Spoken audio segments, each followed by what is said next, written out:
Hey, John here, and I'm today going to talk about the 5 ways that hourly rate movers milk the clock in a subtle way that's sometimes very hard to tell. So, if you want to listen to this, you can find ways to prevent this from happening to you if you've hired an hourly rate mover, or just be aware of them in case you want to get a flat rate quote instead. So, way number 1 is they have a guy who's designated, guy or girl, designated to stay in the truck and either load things like stack the tiers inside the truck or unstack them when they're at the destination.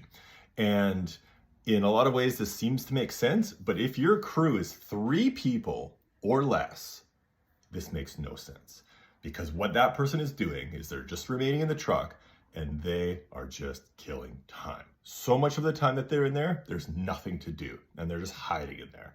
So you're basically paying for 3 guys. Well, you are paying for 3 guys and you're getting maybe 2 1/4 manpower hours for every 3 hours you're paying for. So that guy is basically useless. The only way it makes sense to have a guy staying in the truck is if you have a crew of 5 people or more. Aside from that, that person should have plenty of time to go in the house, wrap furniture, bring boxes out, etc., and still be part of the group that's loading things or unloading things from the truck. So that's way number 1. Way number 2 is having more people than necessary to take apart or put together furniture.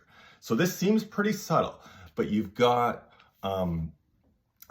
a table, for example, and you've got to take the feet off of the table. So you might need 2 guys to flip the table over, for sure. That takes 10 seconds.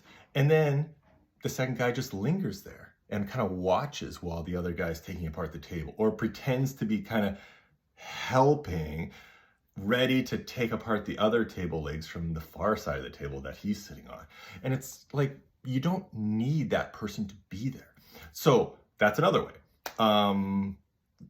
I just thought of this now, but like chatting with the customer, just chatting, right? Like more than the customer wants you to chat. So the conversation naturally ends and they just keep talking, or they don't work while they're talking. They just stand there and talk.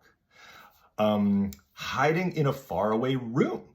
So you're in a house, they go to the farthest bedroom away from where everyone is, and they, pretend to be working on something, like taking something apart or putting it together, and you realize the guy's been gone for a while.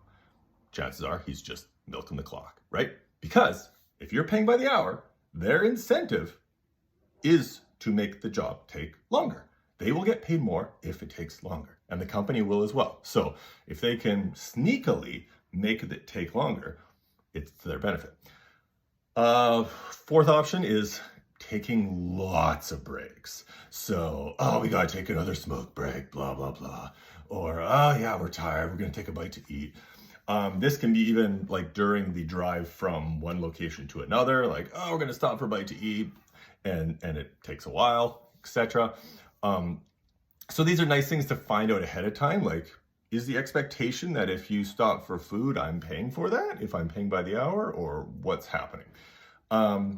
And this one is like pretty sneaky, and it's getting lost going from one destination to the other, going from your origin point to your destination, or even from their yard to the origin. Yeah, so you're paying for this time if you're paying by the hour. So if these guys like take a scenic route to where you're moving to, that's only going to mean you're paying more. And with everyone having a smartphone, if you have a 2 or 3 man crew, there is 0% chance neither of them has a smartphone. And so they can get directions and get accurate directions. So if it's a 10-minute drive and you saw the truck actually leave and it takes them 30 minutes to get there and they didn't stop for food, they just got lost on purpose, for sure. So hopefully this is helpful for you. If you don't want to deal with hourly rate and the unknowns with that, find a company that can do flat rate quotes, like mine, Fraser Valley Movers and Storage. Thanks.